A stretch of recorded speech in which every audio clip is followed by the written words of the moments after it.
చంద్రగిరి మండలంలోని ఎం కొంగరవారిపల్లి జగనన్న కాలనీలో చంద్రగిరి పోలీసులు భారీగా గంజాయి స్వాధీనం చేసుకున్నారు. విశ్వసనీయ సమాచారం మేరకు పోలీసులు 5గురు అనుమానితుల్ని అదుపులోనికి తీసుకొని వారి నుండి 22 కిలోల గంజాయిని స్వాధీనం చేసుకున్నారు.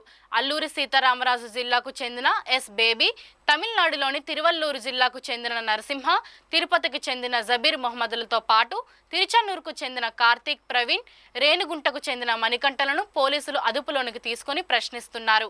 ఎక్కడైనా బెల్ట్ షాప్స్ కానీ, శాండ్, ఇల్లీగల్ శాండ్ కానీ, తర్వాత గంజాయి, ఈ 3 విషయాల్లో ఎట్టి పరిస్థితుల్లోనూ ఎవరు చేసినా ఉపేక్షించే ప్రసక్తే లేదని ఎస్పీ సార్ మరియు చెప్పారు.